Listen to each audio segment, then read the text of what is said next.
Hello, everyone, and welcome to another Sporties webinar. We're glad you could join us today for a look at ForeFlight, advanced tips and new feature update. My name is John Zimmerman. I'm with Sporties, and I'll be your host today.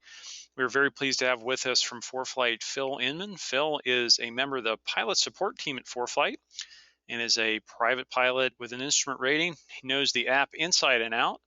We had the pleasure of having Phil join us last year for a webinar that was very well received, so we're glad to have him back to learn about the latest tips and tricks for using ForeFlight. So without further ado, I'm going to turn it over to Phil to dive into some of these advanced tips and new features. Phil, take it away.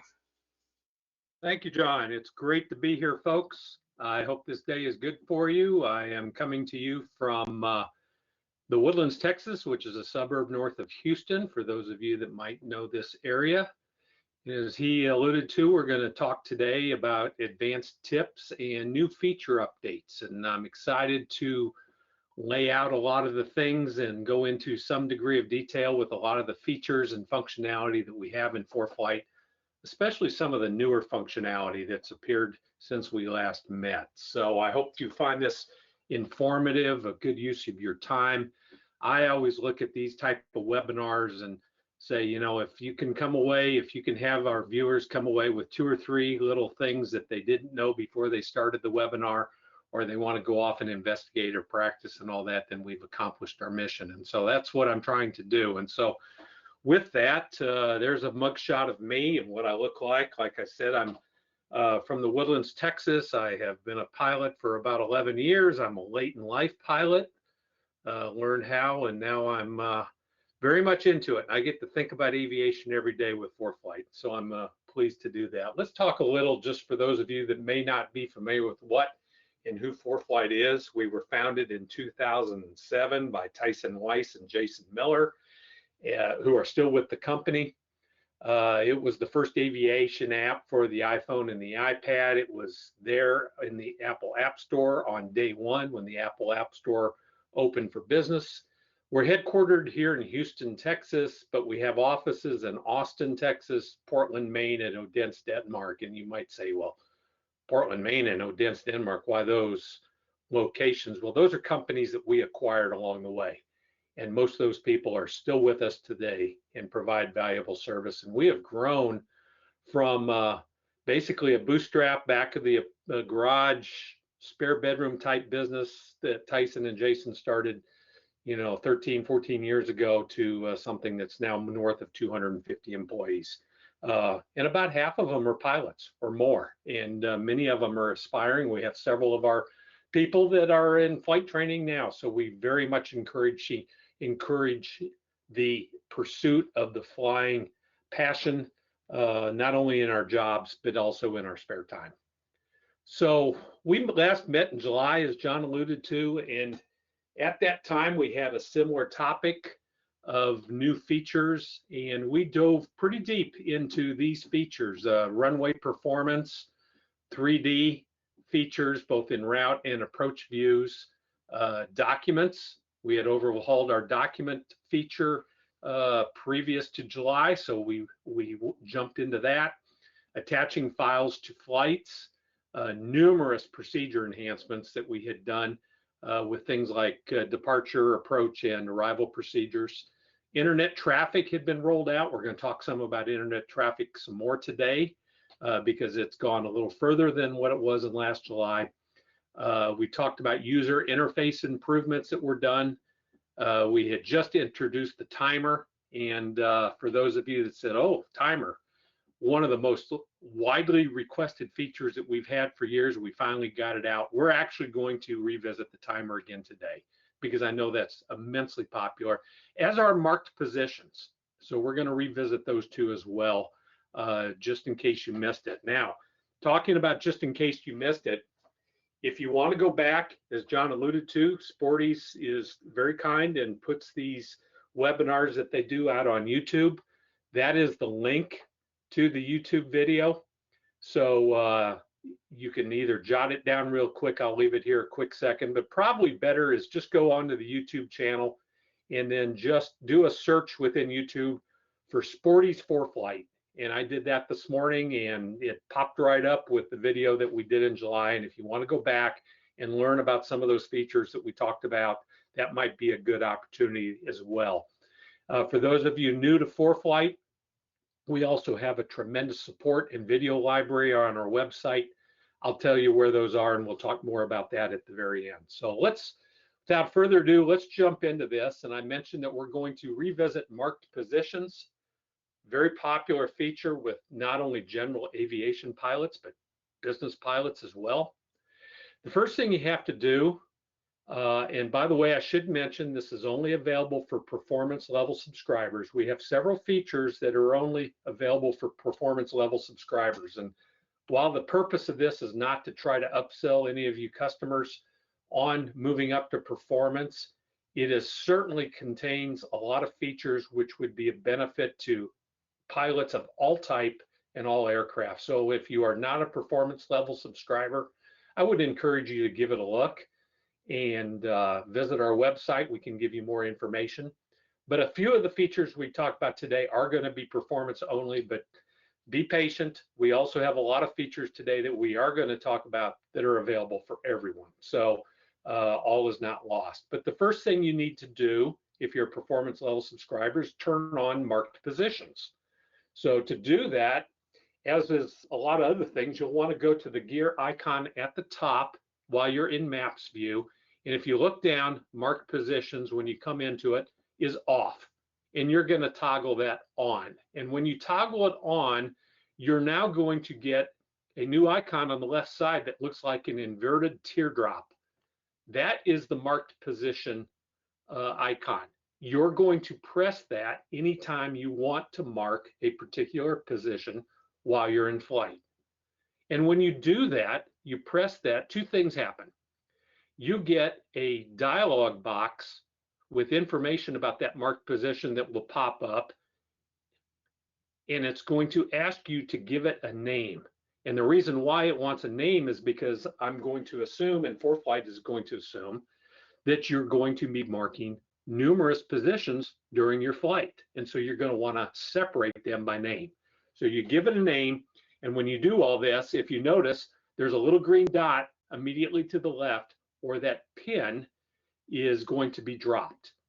So if you do this over a course of a flight, you're going to get a lot of pins. In your flight record might look something like this. Now, when you're in flight, more than likely you have breadcrumbs turned on, but at the conclusion of your flight and after a timeout period, those breadcrumbs, assuming you have track log feature turned on, and I assume everybody does, will be converted, the breadcrumbs will be converted into a track log.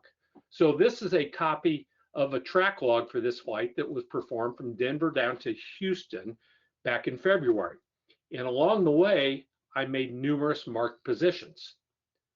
So let's look at where you can access that marked position information if you want to do something about it. And the most common thing that you're going to want to do probably after your flight is you're going to want to go back and preserve for the record what each of those marked positions really meant to you. So you're going to go press the info button at the top right. And when you do that, you'll get a series of entries for that track log pop up. And if you scroll down, you'll see a section for marked positions. And in each of that, in that track log will be an entry for every marked position. So go to the one of interest. In this case, I have it identified as 25K. Keep in mind, I just typed in 25K quickly while I was in flight because I didn't want to get hung up in trying to describe the marked position. So if you enter that 25K, you will get that pop-up box again, and it gives you the choice of editing it, in which case you can go edit it, and you can fill out the name, you can change the name. The other indicators will probably be left alone. If you notice, it noted the time, so it has a timestamp, the location, it has an altitude, and it also has the speed that we were at when I marked that position. But another feature commonly asked for by a lot of pilots that I want to show you is they say, well, I want to take that marked position and I want to make it into a user waypoint. Well, if you scroll down further in the marked position, you get a save as a user waypoint. You tap that, and then 25K will be saved as a user waypoint. Also note that right above that save as a user waypoint is a place for you to freeform type and enter notes about that marked position. So that wraps up marked positions. I hope that educates you a little more. I encourage you to give that a try. Try it in your living room as well. You can use marked position to mark your current location where you're sitting right in your house or at the hangar. Next feature I want to show you is the expansion of our route constraints that grew quite nicely during the last few feature releases. So to see this, while you're in Maps view, you're going to go to the routes. And when you tap routes, if you notice, I had entered a simple route from Houston over to Birmingham. I'm sorry, that's not Birmingham, that's Mobile. And when I go to the route advisor, it gives me a recommended routes as well as ATC cleared routes, but it also has an icon in the upper right with 3 horizontal lines with dots on them. If you tap that, that's our constraints entry point. Now, constraints, what this does is you are setting parameters by which you want that flight plan to be created. And you may say, I'm not interested in everything from 0 to 45,000 feet. I want to narrow it down. And let's just say for discussion purposes, you may say, I want to only look at flight levels between 30,000 feet and 45,000 feet. So you would enter 30,000 feet in the minimum altitude. But you also now have the ability to provide other specifics that you want your route that we will build for you to either contain or to exclude. And in this case, you have the ability, and these are optional, to include certain waypoints. If you want to create a route that includes a waypoint, you want to avoid certain waypoints, maybe you want to avoid a certain fur, or you want to include a track, and that would obviously be for oceanic pilots. So this is a way to kind of customize the route that we build for you. Now keep in mind, and the note says below there, that adding constraints are going to increase the time that it takes our computers to generate and return a route for you for review. But if this is something of interest to you, I encourage you to give it a look.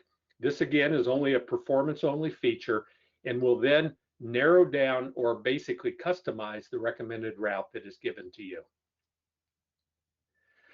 Moving on, we came up with several weather enhancements in the last year. The first one, and this is available to everybody, is the introduction of a cloud overlay. Now this is found in the overlay section in the upper left and behaves very similarly in nature to the way that the icing layers behave and the turbulence layers behave. And by that, I mean you have a time slider. So if I were to hit that play button, it will go from 2 hours in arrear to a cloud forecast of 21 hours in the future. And you will actually see those clouds move as the forecasts predict the cloud layers to behave. But we also have an altitude slider at the bottom right-hand corner. If you notice, this is set right now for the cloud layer that you would expect to see at 6,000 feet. I can move this up and down as I see fit and at my discretion to take a look at the cloud layers at all the various levels. So give this a look. It behaves exactly like the cloud layer. The cloud layer behaves exactly like the icing layer as well as the turbulence layer. And always remember, you got to turn it on up there. It's an overlay found in your overlay selector. We'll see cloud layer again a little later when I look at some other features. In fact, we're going to move to it right now when we have enhanced the profile view to include weather as well. Now, here's a situation that is extremely busy. This is a flight plan that I built, and I've got everything on. If you notice, we've got airspace in the profile view. We've got icing turned on in the profile view, turbulence turned on, and I also have that cloud layer that I just demonstrated for you. Gets pretty busy. It's kind of hard to see. Now, a little trick or a little tip is take a look at these one at a time when you're doing your planning.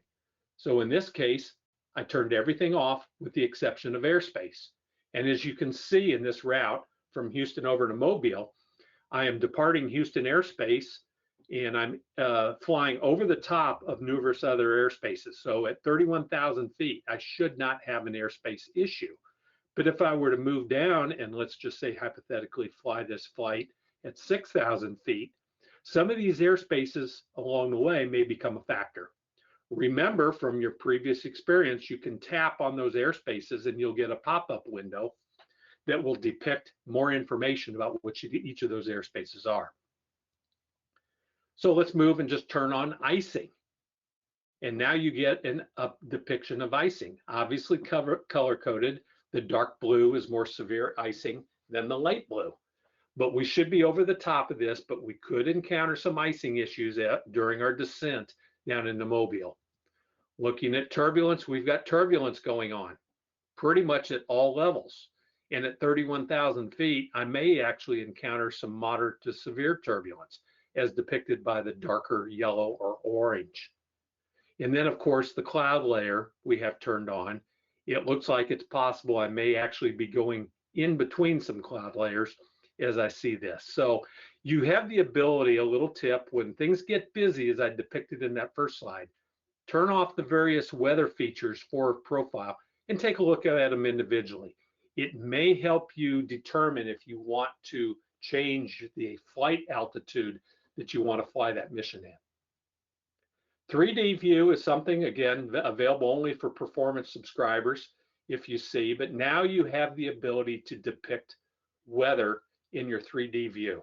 So here's an example of icing turned on. Now, this is a little bit difficult to understand how things are working because the weather is depicted in blocks.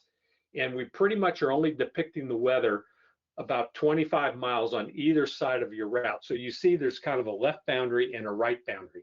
But in this case, I've got icing turned on as evidenced by the altitude indicator. I'm at 34,000 feet, but I have the icing level for 15,000 feet turned on. So the icing is below me. Now, if I go down, and there's the icing selector right there.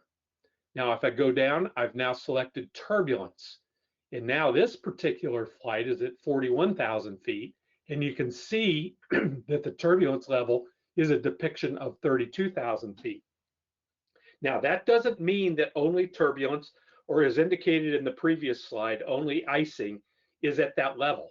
But I'm taking a look at the icing at 15,000 feet or at 32,000 feet in the case of turbulence to see what it was like down there. If I were to slide that altitude slider up to 41,000 feet where I am, you might see that those blocks totally encompass everything I am, which is telling me that I'm in turbulence. So it's another way in the 3D view to give you a graphical depiction of what you may be encountering. That's turbulence. And of course, the same encounters with clouds. And in this case, you've got clouds at 21,000 feet. You're going to have a thicker cloud set than you will off in the distance. But where I am right now in this particular flight happens to be at 45,000 feet. I apologize for any confusion. I was trying to look for some good cloud turbulence and icing depictions, and I had to select different routes to do that. But anyway, that's a presentation of how the clouds all show and appear in the 3D view.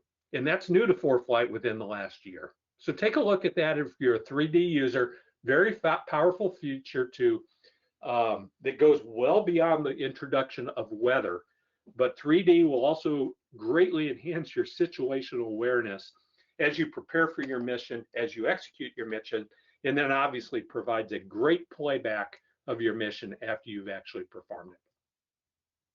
This is a really cool feature that came into play just a couple short months ago. If you haven't checked it out, you're going to check it out now, and I think it's something you're really going to like.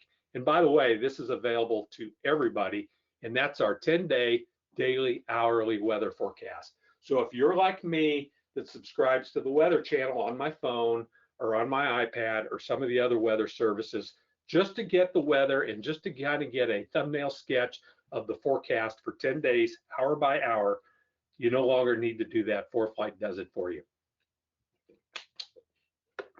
There's several ways to access it. The first way to do it is you can go into Maps View and you can literally go anywhere in the world on a map and simply tap on the area you're interested in. So in this case, I tapped and we got the green locator button, which we're going to talk about a little more here in a second, which indicates where I am. Right there, I simply tapped on the screen at that location and I get my add to route pop-up window, which gives me a lot of choices. Hang on for a minute. We're going to talk more about add to route and the pop-up window in a minute. But right now I want to talk about weather. And if you notice, we've added a weather icon up at the top. Tap that weather and you now get a pop-up for that location. It gives that long because remember, I just tapped anywhere on the map. And I just happened to tap at 30, 06, 20, 95, 46, 59. And here is my 10-day forecast for the weather for that location. It's easy to read, gives you a lot of valuable information that you can use both personally as to whether or not I want to have a picnic, or I want to go play golf, or I want to go fly.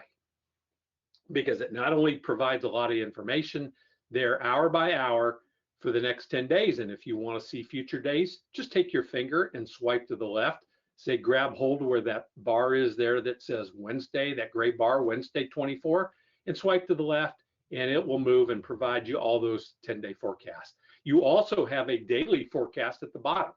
So you can see Tuesday the 23rd is Sunday, but if you look out at Tuesday the 30th in a week, it's estimated to be cloudy, along with the temperature range. Now, I want to draw attention, something that you may be looking at, wondering what that little color-coded bar at the bottom is. That's your flight category for each day broken up. So as you can see on Wednesday, the 24th for this location, I've got a combination of green VFR, but I've got blue, I've got some pink in there, and I've got some red.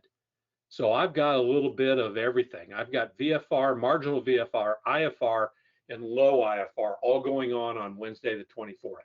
So if I were to scroll over, I would see all that. Now, how do you access weather from an airport? Let's say you're interested in information for the weather at the airport.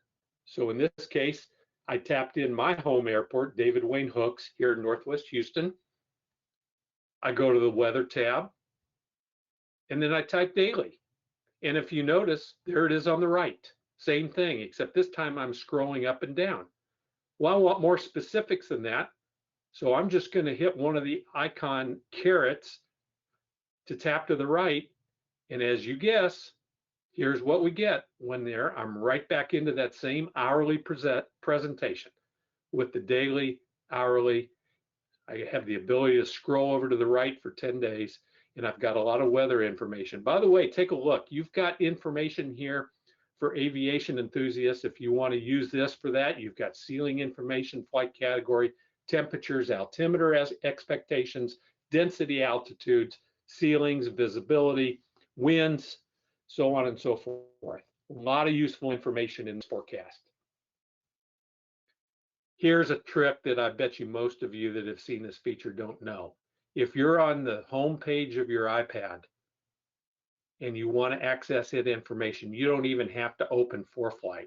Just take your finger and press on the ForeFlight icon and hold it for a second or two, and you will get a pop-up window as depicted here. If you take a look, one of the choices is the local forecast. Simply tap the local forecast, and as you guessed, there it is. That's for my home base, and I'm taken right there.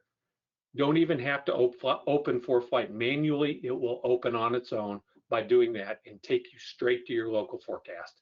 Doesn't get much easier than that.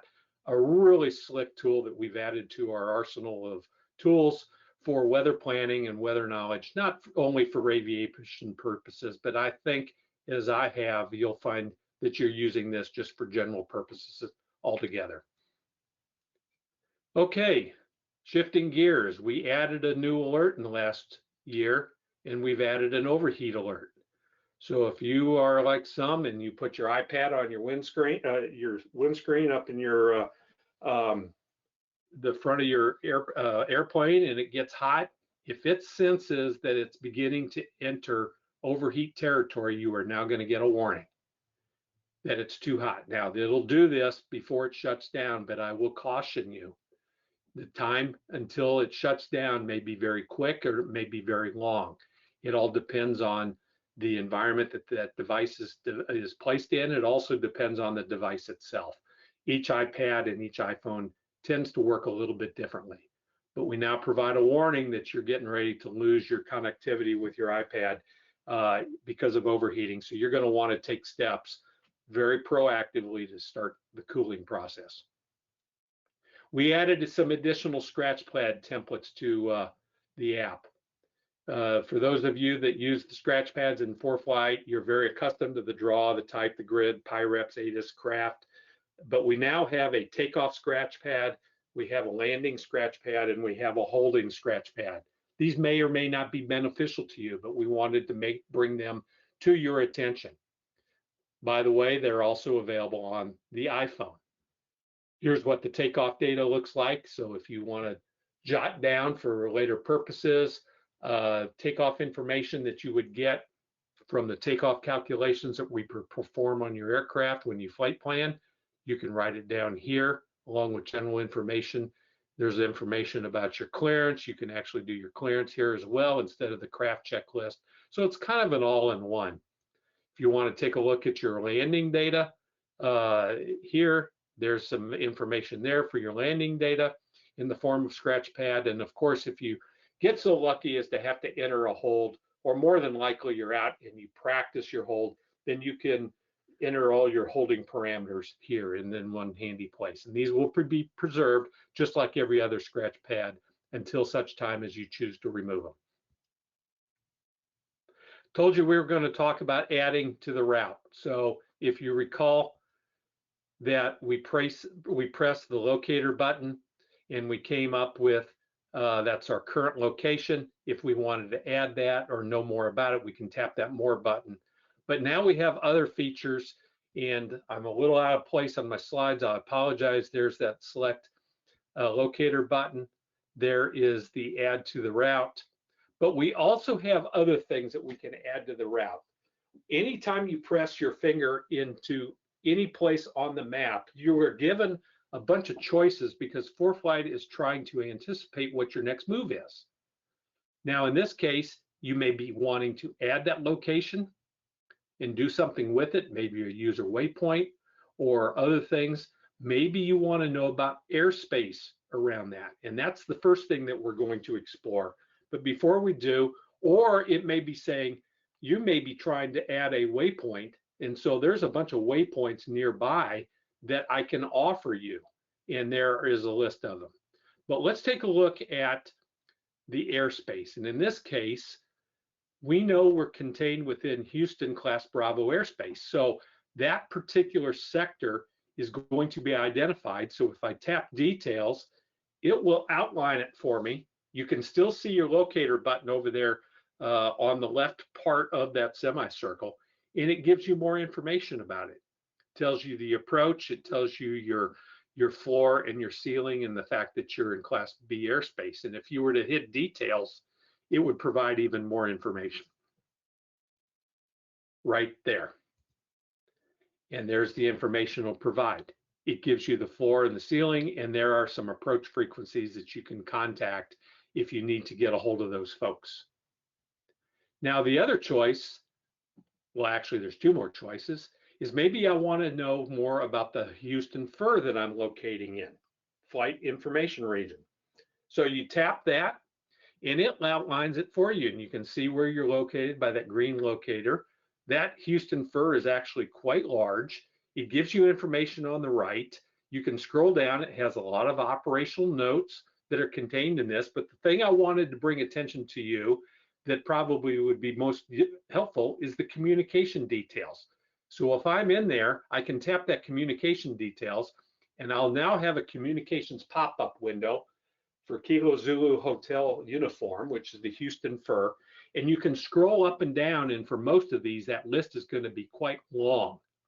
Now, you're probably going to need to have a little bit of knowledge as to which one I'm going to reach out to, but in this particular case, I'm pretty close to College Station, Texas, and I have 4 choices there. And so I may reach out. That's a radar controlled or radar monitored sector. And so there are some ways, some frequencies that I can reach out to Houston FIR and communicate with them. You're probably all familiar with that. And here they are. Now there's another option that you've had all along that many of you are probably familiar with that basically does the same thing. And that's look for the communication postage stamp. And in this case, not far from where I am, that's the closest postage stamp. And if you tap on that postage stamp, you get a comment, you get a pop-up as well that tells you more about the Houston ARTC. In this case, it's Houston. You are in the College Station sector, and look at those three frequencies. Those are three of the same frequencies that I saw on the previous slide. So that's some information on how to get information about the airspace that you're flying in, and some communication help as far as needing to reach out to those folks. Our data team has been very busy in the last year. They're always busy trying to update the quality and the bandwidth of the data that we provide to our customers, as well as the presentation of that data. So there's been some changes that I think are worth noting for you. Let's take a look at base maps, street, and aerial maps. These have been updated actually several times. And for those of you that may have not noticed, this is actually a setting that you're going to want to turn on in your settings or in your downloads. High resolution base map, high resolution terrain, and street addresses. This is going to allow you the highest quality base maps and terrain that you've got possible on your iPad or iPhone when you fly, as well as street addresses, is going to load a database onto your device for searching things like physical addresses or landmarks. So let's take a look at some of these. This is our street view map. If you notice that the quality has gotten a lot better, we're down to the point, if you zoom in, you're actually seeing the name of the streets. And so if I were to do a search on this, it would actually find a house address and actually place a pin or a marker at that location. This was very helpful and really took a big step forward a couple of years ago down here in the Houston area, where when we had Hurricane Harvey and tremendous flooding. And a lot of the search and rescue personnel were just absolutely a little bit at wit's end because they were trying to find physical addresses. I mean, people weren't calling in and saying, hey, I'm at waypoint, Tango or something like this. I'm at 123 Main Street, that kind of thing. And they had to be connected to the Wi-Fi in order to get that. But we've taken that where a lot of that offline searching can now be done, and the street map is now available. The aerial view, take a look at the quality of the aerial view now. Now you're going to have to be connected to the Wi-Fi in most cases, but you're going to want this presented, and you're going to want to download this into your iPad. You're getting down to the point, this is Google Earth quality, where you can actually zoom down to almost individual houses or buildings. Airport area terrain. Now this is going to be of interest to those of you that actually live and fly in areas that have terrain. This is not something that we have down in South Texas. But take Eagle County, Colorado as an example. You may see a new icon in the airport view that looks like a little mountain. And that's because this is got terrain issues that every pilot needs to be aware of. And those of you that fly into places like Eagle or your home base that does have terrain and mountains, hills, things like that, check this out. Tap that icon, and you're going to get a presentation of the maximum terrain, the minimum terrain, and the airport elevation within a 10-mile radius of that airport of location. So that's a new quick little feature to take a look at what kind of terrain obstacles you may have in the near vicinity of where you're flying. We have enhanced the runway and approach information. Again, our data team has been busy. Now, I think most of you are very familiar with turning on the extended center lines feature within ForeFlight. That's something that's been with us for quite some time. But now you can do more with it. Now you can tap on the runway of choice, and you will actually be able to drill down into more information. So in this case, I have a flight plan coming into Houston Hooks David Wayne hooks from another location from the Northwest, and I'm anticipating that I'm going to be landing on 17 right. So I'm going to tap 17 right, and immediately I get a pop-up with runway information about runway 17 right. If you scroll down, it gives me all the wind components with the latest weather. It gives me information about the runway. I've got the slope. I've got the fact that 17 right has a displaced threshold, the true heading, the lighting. If I were to scroll that window down further, I would see lighting information and various other physical parameters concerning 17 right at David Wayne hooks. But of interest here is I want to now select that runway because I have chosen, or I know that I'm going to be landing 17 right. So I'm going to select it, and my flight plan changes, and it now has me landing, and it highlights 17 right with our enhanced runway notes, basically the chevrons saying that that is the runway of choice. But notice at this point that I'm still have my flight plan taking me to the center of the airport. So what do I do about that? Well, then I'm going to select a straight in for runway 17 right. And when I do that, it now takes me to the midpoint of my approach course for 17 right, or what would be the approach course. This would basically be the equivalent presentation that you would see when you select vectors to final for that runway. Well, this still may not be exactly what you want. So let's go back to the flight plan. And if you notice, it altered my flight plan in my flight plan editor to reflect the fact that I have a straight into 17 right, and I'm landing David Wayne hooks 17 right. But I might be wanting to execute a procedure. So at this point, I would select the procedure that I would be wanting to execute. And in this case, I'm going to select the GPS RNAV 17 right into David Wayne hooks. And when I do this, now I'm doing, this is nothing new except for one feature that I'm going to show you here in a minute, is that I have now selected this procedure using the procedure advisor in the flight plan editor. That's a feature that's been around for years. And I know that I'm going to be transitioning into that procedure at Berkman entry point, the initial approach fix. But down below, I now have a new feature. And then I now have the minimum altitude. Now, when that is initially presented, there's no entry. And if I wanted to clear that, but when I look on my approach plate, my minimum altitude for this LPV approach, and I'm LPV capable here in my airplane, is 402 feet. So I now enter 402 feet into the minimum altitude, and I'm going to obviously select Berkman, enter that 402, and then I'm going to add it to the route. So we go back and look at the flight plan.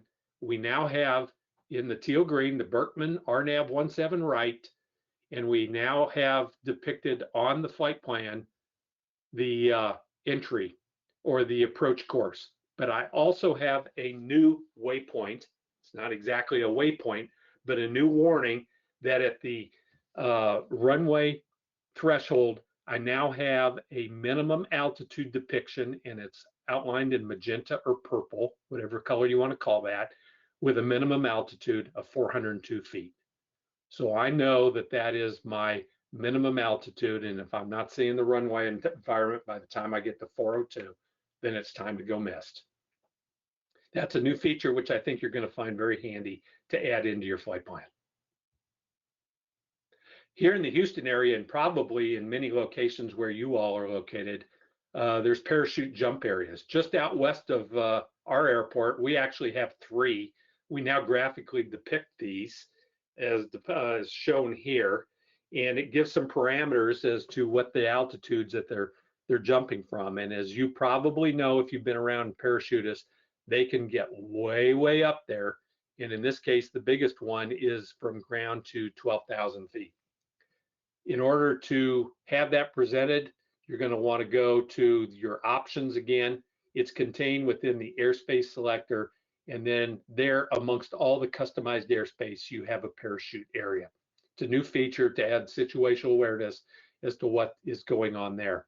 I'm hoping that they'll add glider ports as well, in the near future, because glider ports are very similar in behavior and need just that extra level of attention when you're in and around the gliders.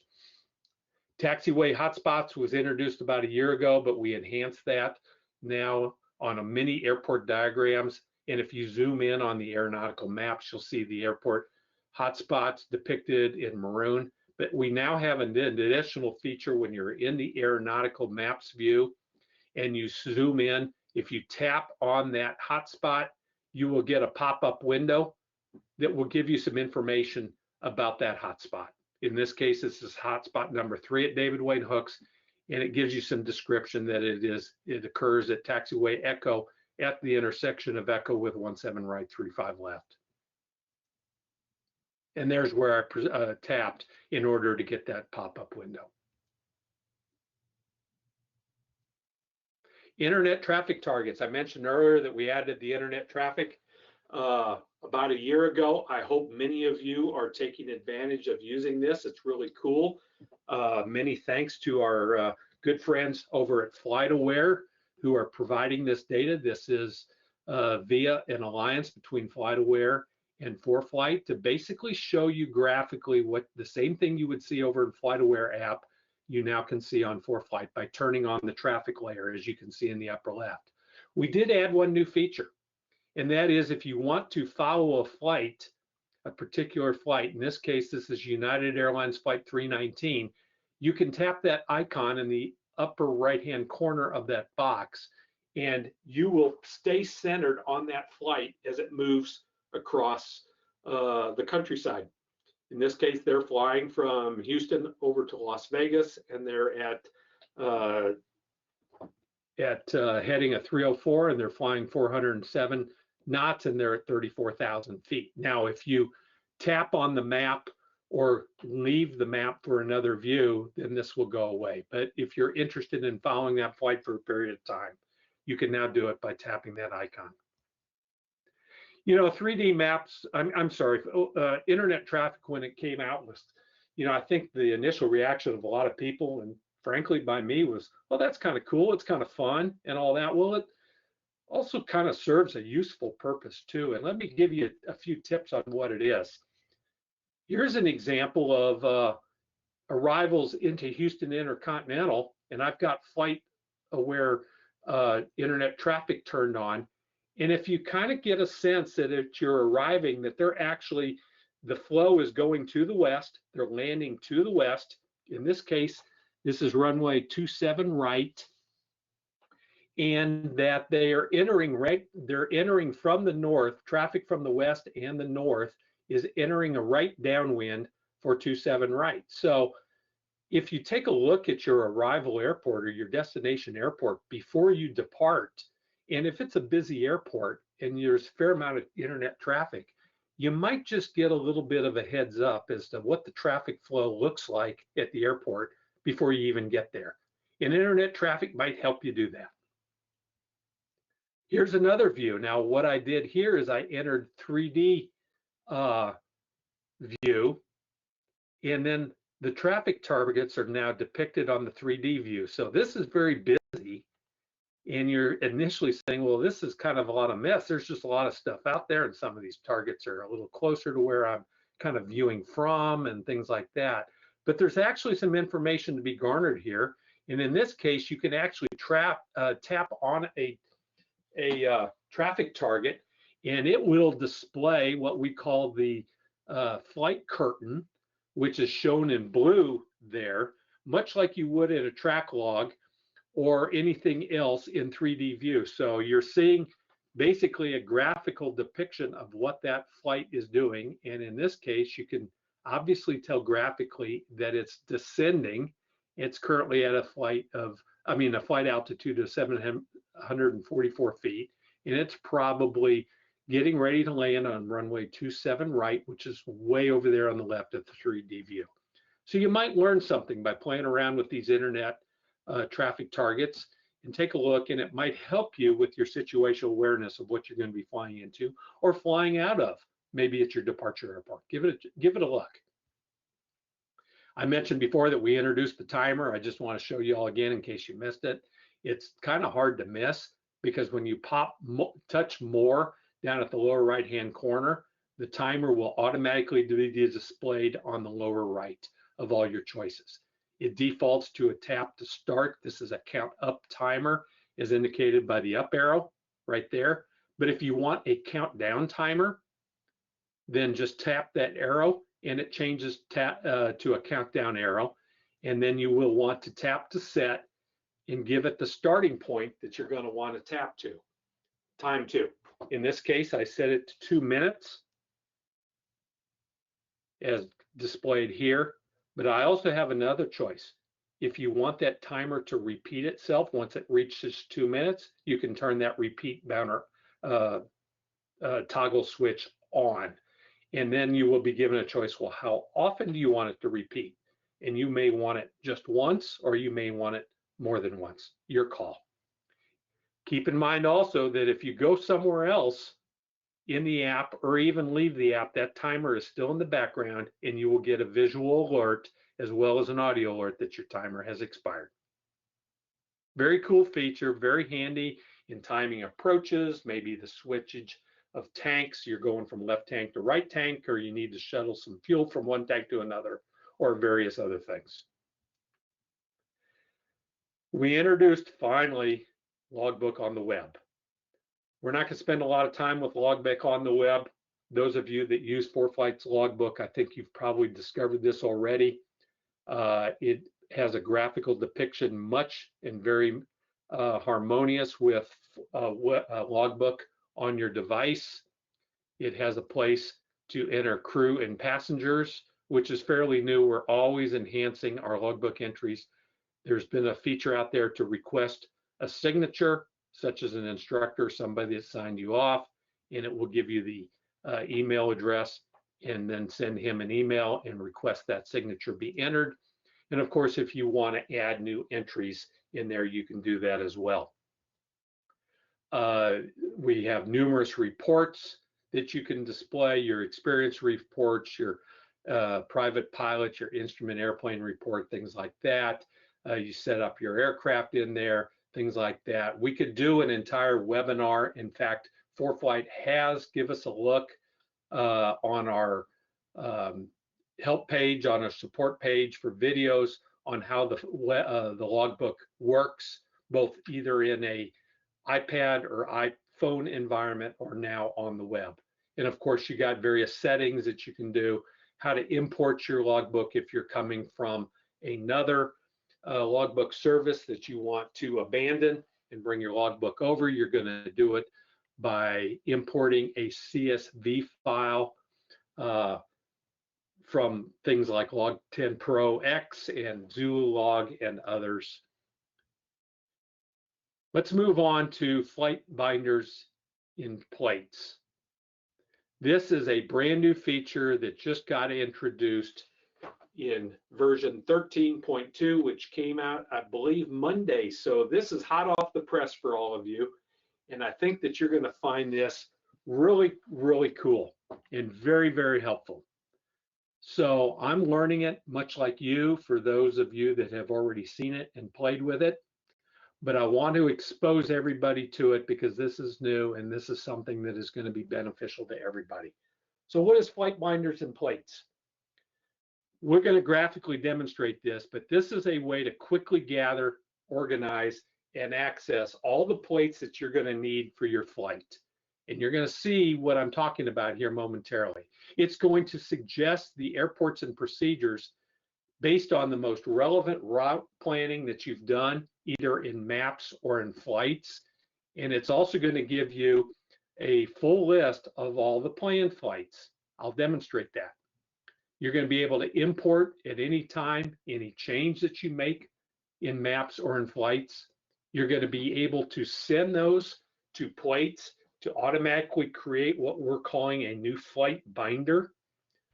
These binders are going to be organized in a very orderly, commonsensical manner on the left side. You're going to be able to preview and select those to be used in your flight in a very organized fashion. You still have the capability of taking 3 fingers and swiping between plates, and this will be done in an organized manner as well, which I think you're going to see is a big step up in improvement. And any work you've done in organizing your binders or creating flights is still going to be accessible. And I'm going to demonstrate that here in a minute. So when you go to plates down at the bottom, and I apologize for it being cut off, but that's the plates icon down at the bottom. It's the third from the left. This is what it looks like now. It's different than what you've seen before. Now before, or the new section is now flights binders at the top, and we're going to come back to that. But down at the bottom, we call other binders, and that is what got imported from the way I had my binders set up previously. And in this case, I had my plates set up by airport. You notice my home airport, David Wayne Hooks, I had 5 plates in there. CLL is College Station, I have 6 in there. CXO is Conroe, I have 7 in there. Lufkin is 6. Huntsville, so on and so forth. And many of you may have your plates presently set up in that manner.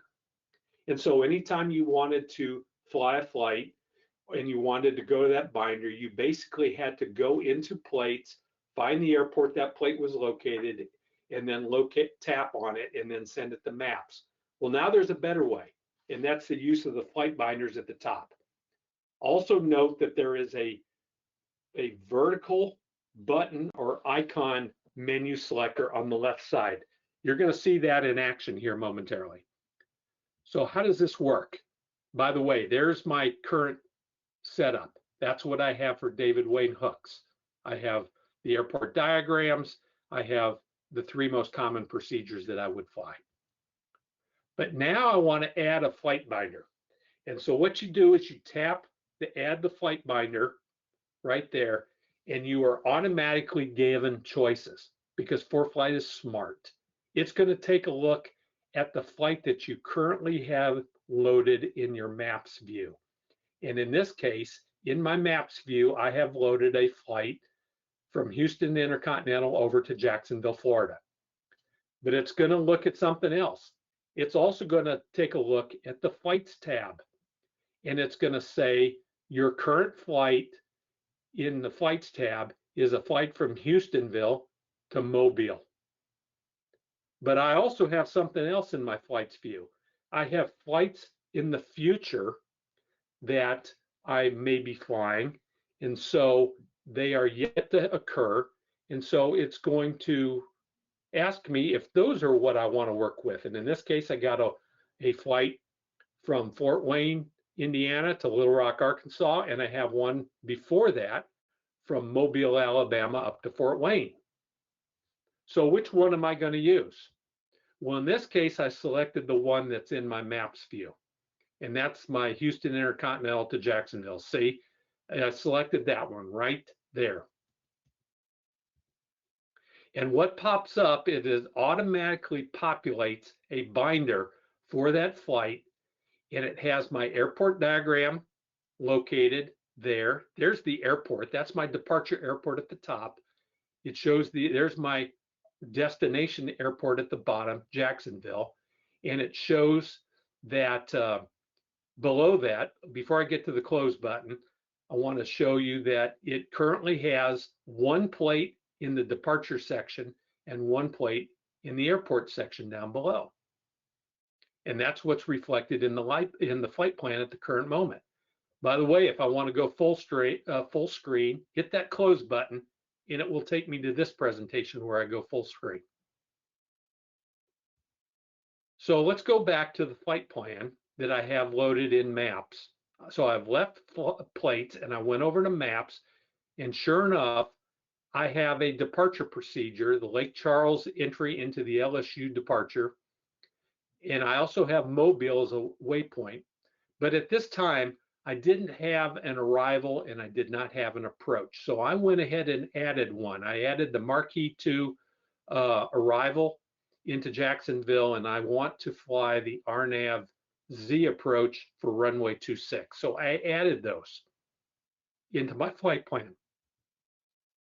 Well, let's go back and look at the plates view again. This is where we left it.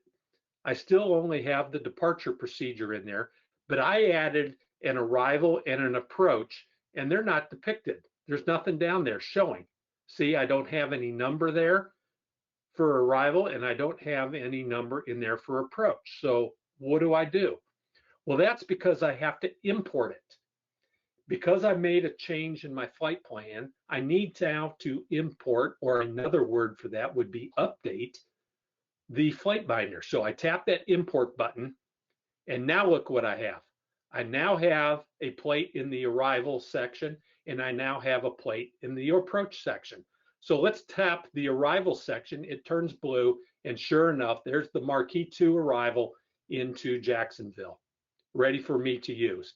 And there's the approach plate for the ILS Localizer 126. I think I got confused. I initially selected the RNAV, but I changed it over to the ILS 26.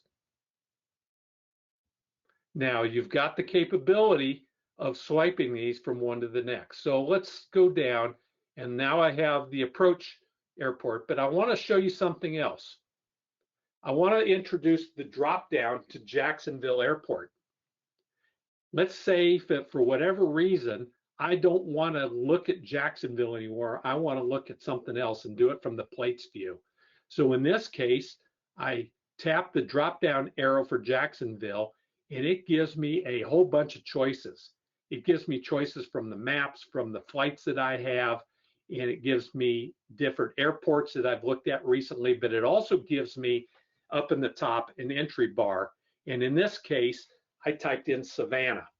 Well, why would I type in Savannah? Well, let's just say for kicks, I said, you know what? I want to create a binder, or I want to have plates displayed for Savannah Airport, because if I can't get into Jacksonville, that's going to be my alternate airport.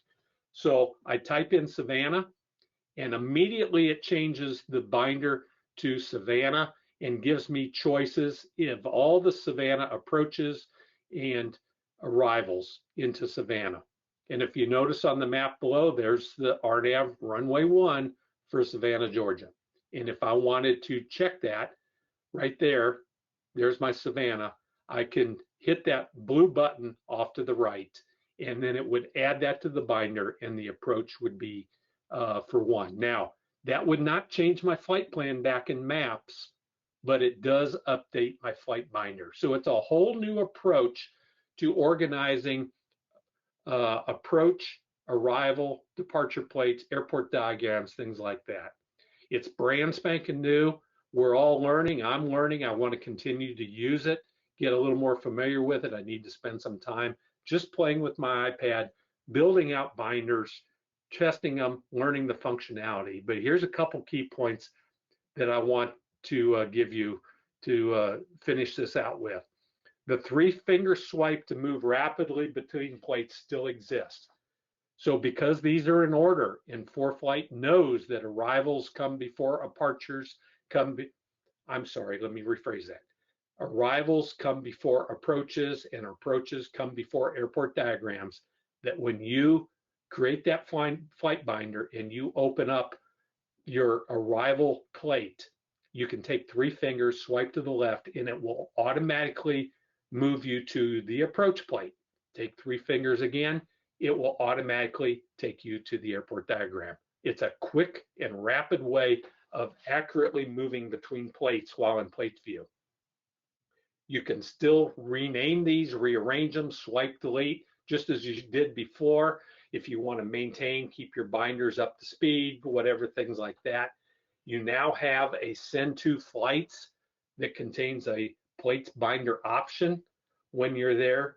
When you're in flights, you can still annotate your plates, much like you could before, and those annotations will be preserved for future flights.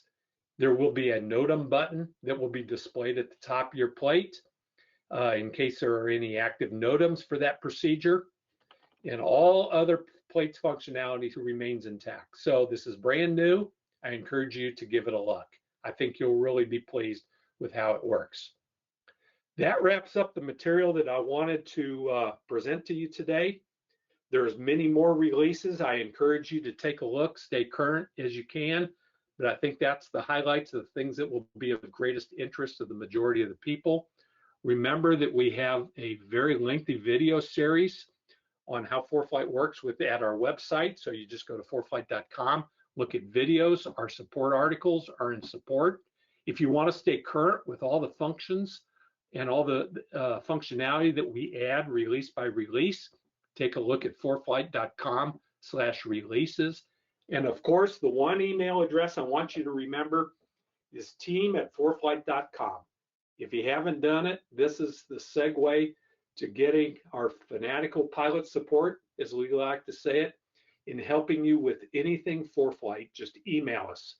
And we have real people, real pilots such as myself at the other end. We man this, our workstation 7 days a week, about 15 hours a day. We have people in Europe that cover the nighttime. So we try very hard to get timely responses back to you, to give you information on functionality to help you with your problem. Or in the case, and it does happen, a bug or a problem is encountered that we have to go in and fix. We certainly like PIREPs on that. So thank you for joining us. Now that's the presentation part. John, I'm gonna kick it back to you, and let's take on some questions. Yeah, thanks very much, Phil. Great presentation. Tons and tons of info in there. I know I learned quite a few things myself. So thanks for that. A reminder that a recording of this will be on YouTube. So if you missed something, I know there's a lot there. Be sure to check that out. Lots of interest, Phil, on the daily weather feature. And I know that's one I love myself. I find myself using that all the time. Multiple people ask, what is the source of the data source for those forecasts? That comes to us from Weather Decisions Technology, which is a common source from us that we use for a lot of our weather imagery and other things. We obviously then kind of massage the graphical presentation of it, but they in turn get their source from the various governmental agencies and weather sources literally around the world. Great. And I guess one other quick thing on the daily weather is I had a few folks confused, couldn't get it to show up. You mentioned it works on all subscription levels, but maybe worth clarifying that some folks might have the legacy basic subscription, not the basic plus, and for those folks, they will need to upgrade to basic plus. Is that correct? Yeah, I believe it is. I think everybody should, to be honest with you, I would really encourage all of you that have what we call legacy accounts, and as John's alluded to, it'll be just called basic, ForeFlight Basic or ForeFlight Pro, that you should upgrade to the Plus account. Now, it's probably going to cost you about 20 bucks to upgrade, but there are several, and I don't have a list handy, several functionality improvements and additions that are included in just that upgrade from the legacy to the Plus account. And I think this is an example of one of them as well. Okay. Maybe I may stump you on this one, but we actually had a decent number of folks asking about military flight bags. So they're military pilots using it. And are some of these features, particularly the 3D weather and profile view, are those available for military users? Well, you stumped me on that. I don't do a lot of work with the military, but I believe that a lot of it is word about the military. And thank you for you military members for joining us and using ForeFlight. The military has been an excellent relationship with us and is growing and growing. And a lot of the features that we have are not included in some of the military subscriptions. And I think that if you go on our website, certainly if you email us at team@foreflight.com, if you need more description as to what is and is not included in your military subscription, we can help you with that. But the flip side of that is that the military subscriptions also provide access to data which civilians such as myself don't get. Department of Defense database access and things like that. And so I don't need to explain to any of you military members the importance of security and confidentiality and some of that stuff. And that's why it's important that a lot of your military accounts are done with a military or a government ID, although that is not necessarily required. You can have another account name such as at gmail.com and still have a military account, but we've got to go through a couple extra steps to get you cleared and all that. Probably the best examples, there's a lot of aircraft, a lot of military aircraft. You have to have special privilege, or let's call it clearance, to access those aircraft. So John, you and me, just using our civilian accounts, we can't go pull up an F-16 and, download the performance profiles, or a C-130 and download the performance profiles and start playing with it. That's reserved for military customers. So excellent question, and we can help you more with specifics as to what you do or do not get with military accounts if you just write us. That's probably the best answer I can give. Fair enough. I knew I was diving deep there. Here's one that is a great question, actually, that we talk about a lot in our flight school here. And it has to do with simulators. So for folks who want to train, learn a little bit more about ForeFlight, maybe on the ground, can I use ForeFlight in a simulator mode, or can I use it with a home flight simulator? How do I couch fly ForeFlight? Yes, the answer to that is yes, you can. And you're talking to the wrong guy, because I don't have a simulator at home. But we have a bunch of fanatical pilot support people that do, and just love dealing with simulator questions. But an answer to that is yes. You hook up your ForeFlight to your simulator. We support all the most common simulators, and you actually can plan flights and move flight plans and things and so on and so forth, back and forth from iPad to simulator and back, and things like that. I'm not really in a good position to explain the limitations, because there are a few, but I can encourage you to go to our video series, the website you see there, foreflight.com/videos, because we have several videos on how to use simulators, and we have actually done webinars on how to use a simulator with some of our simulator gurus, who will give you tips and tricks on how to hook up your simulator and some of the things you want to do. So there's some great resources out there for you simulator pilots, and I fully encourage you to use those and couple up ForeFlight with it, and not only have a lot of fun, but also learn a lot, and use that simulator for everything that it's intended to be used for. Yeah, I would just echo that, Phil. I'm not a big flight sim user, but have done a little bit, and you can integrate ForeFlight with Microsoft Flight Simulator, Infinite Flight, and it really is a great way to learn the app in some realistic scenarios without burning avgas. So definitely something to check out. There's some great resources there for ForeFlight. I know we've got an article up on iPadPilotNews.com as well. So if you haven't tried that, it really is a great way to check out the new features. Yeah, one note I need to add, and my file operations team will appreciate this. For those of you that are simulator pilots and use ForeFlight with your simulator, please, please, please do not file flight plans with a simulator flight, because those flight plans, because you're coupled with ForeFlight, will actually get submitted to Air Traffic Control, Nav Canada, or Eurocontrol. And Eurocontrol, probably more than the rest, get very aggravated at fake flight plans. And we literally have had examples of pilots flying their simulator and filing flight plans for 747s out of one airport to another.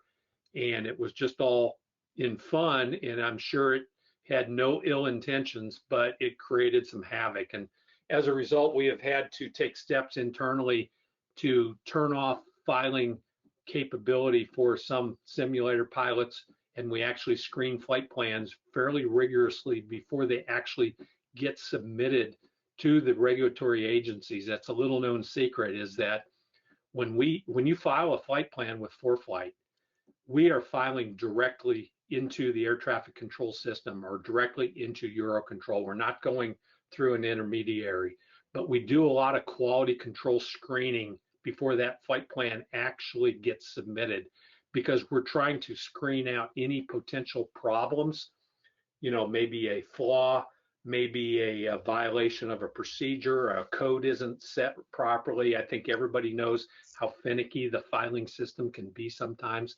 So we try to help you out and we'll return an error message very quickly that, hey, there's a problem, we need to make a change. And when that occurs, also for everybody's information, a little tip, that's also going to trigger an internal ticket within our file operations team, which, by the way, is monitored 24/7 around the clock by people either here in the US or in Europe. And they are specialists in file operations anywhere in the world. And they'll take a look at those error message. And so oftentimes you'll get a call or most likely an email from us saying something like, we noticed you filed a flight plan and you had a problem. Let's do this, let's do that, or let's make this change, or something of that order. So that's all part of the service that we try to provide. Great. Yeah. A great look behind the curtain there, Phil. I know, I think most pilots would be surprised at how much work ForeFlight does behind the scenes there in terms of making flight plans flow smoothly. So thanks for sharing that. Yeah, flight, and those of you that, little pitch here, but those of you still on board with us and all that, if you haven't tried filing your flight plans with ForeFlight, give it a try. It's very easy. It's very seamless, moving from your flight planning section into the file section. And if you have any problems, again, we have videos, we have support, you reach out to us and we'll help you. I think that once you make that change, I think you're going to be become very addicted and accustomed to filing with ForeFlight, and it's all part of the one-stop. That's a goal of ours, is to make ForeFlight a one-stop shopping type location for all your flying needs. Are we there yet? No, we're not there yet. We probably won't be there for quite some time. There's just so much to do. But filing is a major initiative that we've had in the last couple of years, and we've come a long ways. And especially for you general aviation pilots, I think you're going to be very pleased with the ease and the ability of your flight plans to get filed and be done properly and done well. All right, Phil, we're about out of time, but I want to close with one question because a bunch of people asked a version of it, and I think a lot of it prompted by the new plates feature, which is just, number one, a quick refresher on how to check your version of the app and how to update ForeFlight to the latest version, and then just for folks to make sure they have, if they want it, how to have automatic app updates on. We had, I think, a number of people running older versions of the app, so maybe just a quick refresher on all those type topics. Be happy to do that, John. Thank you. The first question is, how do I determine what version of the app that I'm currently running? So on your iPhone or on your iPad, go down to the lower right-hand corner and tap the More button, and you'll get the slide up pop-up window on the right, and you're going to scroll down to the tab that is About, A-B-O-U-T. And when you tap that, you will get moved to a pop-up screen that is everything about ForeFlight, and you will notice on the top banner in blue will be white letters, and it will say About with the version number that is there. If you're current, it will say V13.2, and then in parentheses will be a 5-digit number. Don't worry about that 5-digit number in parentheses.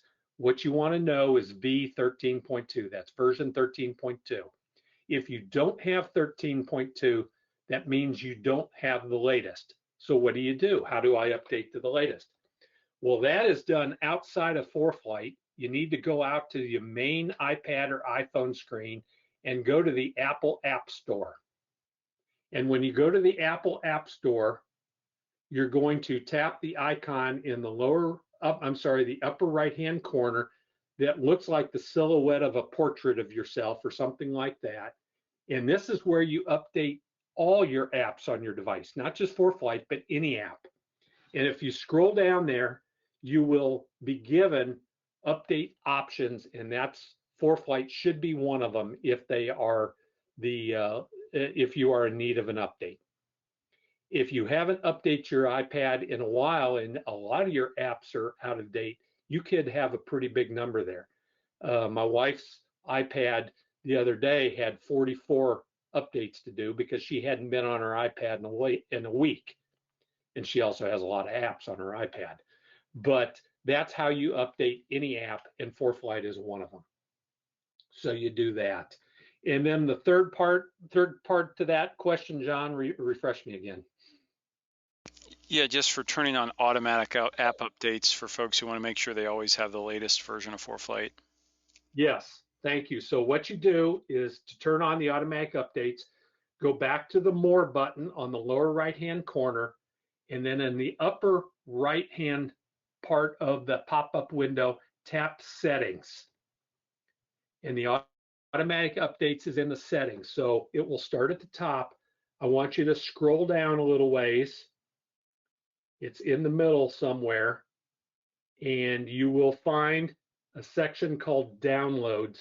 And down in the, it's the only line there will be automatic downloads. Now that doesn't automatically download the latest version of the app.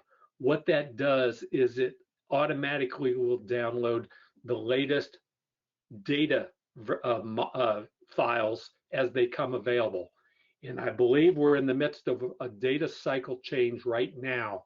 So if you turn that on, then it will actually update in the background when you have ForeFlight open and download those updates of those data files automatically while you're doing other things in ForeFlight.